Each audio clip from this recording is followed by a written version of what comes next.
डर रही भाजपा सरकार और फड़फड़ा रही भाजपा सरकार, बहुत जल्दी कुछ बहुत बड़ा होने वाला है। दोस्तों नमस्कार, मैं उमेश गौतम, समग्र प्रदेश समाचार से। आइए बात करते हैं भारतीय जनता पार्टी की सरकार की और केंद्र में बैठे उन नेताओं की जो कहते थे कि हम 56 इंच के हैं, एक अकेला सब पर भारी। अब हालात ये आ गए हैं कि चाणक्य कहने वाले घर से निकलने से डरते हैं। हालातों का दौर देखा जाए तो ऐसा लगता है कि बहुत जल्द ही पार्टी में कोई बहुत बड़ा विस्फोट होने वाला है। और वो क्यों विस्फोट होने वाला है ये हम अंत में बताएंगे। पहले पूरी खबर सुनिए आप।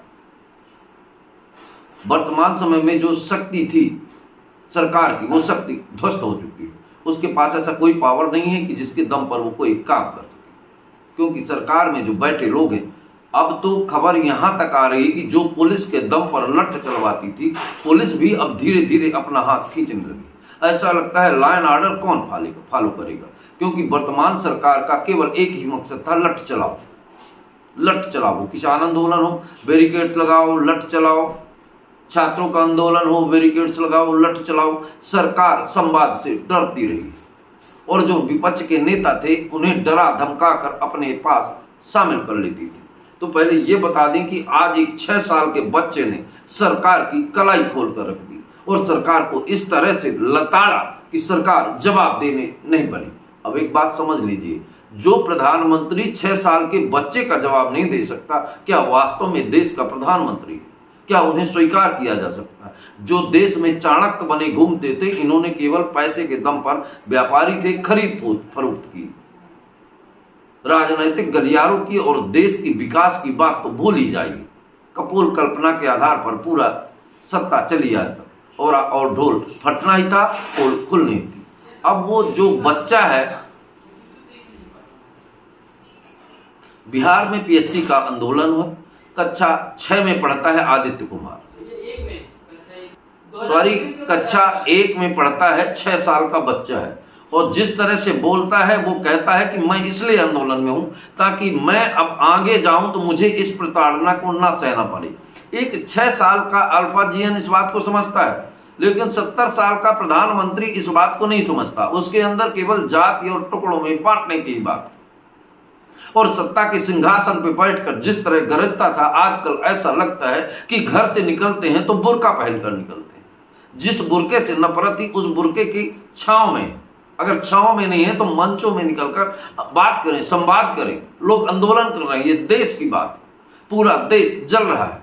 लोग अब विरोध नहीं कर रहे हैं, सत्ता से नफरत कर रहे हैं और पूरी पार्टी के लोगों से धीरे धीरे लोगों में नफरत आती जा रही। लेकिन अब एक बात बताते हैं कि पार्टी के अंदर बहुत बड़ा खुलासा होने वाला है और उस खुलासे से घबराए हुए हैं नरेंद्र दामोदर दास मोदी और अमित शाह। लोगों का यह तक कहना है कि इतने डरे हुए हैं कि शायद रात भर सो भी नहीं सकते। अब उसका कारण बना, पहले आप पूरी खबर सुनिए।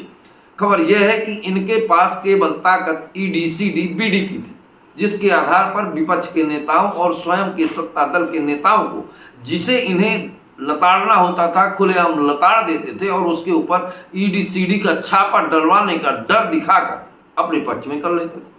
जिसकी कल तक बुराई करते थे कि भ्रष्टाचारी था, वो भारतीय जनता पार्टी में आके पवित्र हो जाता था। और इसी डर से पूरे देश में स्वयं शक्तिशाली होकर अन्य दलों को खत्म कर रहे थे और ईडी, सीडी के दम पर ही ये सत्ता चला रहे थे, जबकि इनका दिल बिल्कुल कमजोर था। ये 56 इंच के कभी नहीं थे। हाँ, इनका शरीर का मोटापा 56 इंच से, कपड़े की नाप देते वक्त जरूर 56 इंच का है, पर दिल और दिलेरी नहीं है। ये झूठे ही प्रोपोगंडा कर पत्रकारों से अपने आप को चाणक्य कहलवाते थे। अब जो जीएनजी और अल्फा आया है, इसका ईडी, सीडी कुछ कर ही नहीं पाएगी, ना ही दम है। यहां तक कि पुलिस वालों की जिस तरह से दौड़ा कर बेइज्जती होती है और पुलिस वाले जिस बर्बरता से काम करते हैं, तो ऐसा लग रहा कि कहीं आम जनता और जीएनजी मिलकर लाइन ऑर्डर को ना खराब करे। और सरकार को इस बात को समझना चाहिए कि देश में अगर लाइन ऑर्डर खराब हो तो दुर्दशा हो जाएगी। पिछले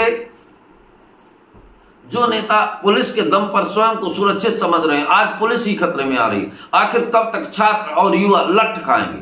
संवाद जरूरी है, पर सरकार संवाद से डरती है, क्योंकि अनपढ़ और गंवार लोग संवाद नहीं करते। और जब संवाद नहीं करते तो केवल एक ही चीज बचती है, लठ। और लठ जब छात्र भी उठा लेते हैं तो पुलिस भी अपनी सुरक्षा नहीं कर पाएगी तो जो नेता पुलिस के दम पर दहाड़ते हैं वो क्या करेंगे, और देश का लॉ एंड ऑर्डर खराब होगा। एक बात तो समझ लीजिए, 80 सालों से देश में ऐसे हालात कभी नहीं बने, और हमारे देश की जनता ने देश के प्रधानमंत्री को इतना माना कि जब चाहा तो टार्च जलाई, जब चाहा तो थाली बजाई, जब चाहा तो गाना गाया। इसलिए यहां तक कि इन्होंने अगर जो भी कहा है जनता ने लटकाया, बैंकों में खड़े होते। पर ये ऐसे प्रधानमंत्री जो विदेश यात्रा करके विदेश से कुछ ला नहीं पाए, ऐसा लगा पूरी यात्रा इनकी केवल शारीरिक सुख के लिए थी। इनका कोई विदेश से कोई आज तक कोई ऐसा नहीं दिखा जिसको ये कर चुके हो। और पूरे देश के जो हालात बने हैं ये बहुत दुखदायी है, वो चाहे मणिपुर हो, चाहे पटना हो, चाहे बिहार हो, चाहे दिल्ली हो, चाहे हरियाणा हो, केवल विरोध के स्वर दिखाई दे रहे। इनका एक ही मकसद था, हिंदू मुस्लिम में बांटो, दलित सावर्ण में बांटो, ओबीसी में बांटो, ये लड़ते रहेंगे और हमारा ध्यान नहीं देंगे। लेकिन अब युवा वर्ग समझ गया है, यहां तक कि दलित लोग भी समझ गए हैं कि हमारे हक का हिस्सा हमारी ही समाज के लोग खा रहे हैं, सावर्ण नहीं खा रहे। और सरकार इनको जबरदस्ती देश में लड़ाने का माहौल बना रही है। इसलिए खबर राजनीतिक गलियारों और राजनीतिक पंडितों का कि बहुत जल्दी सत्ता में बहुत बड़ा फैसला होने वाला है। जल्द ही आपको ये पूरी खबर दिखाएंगे।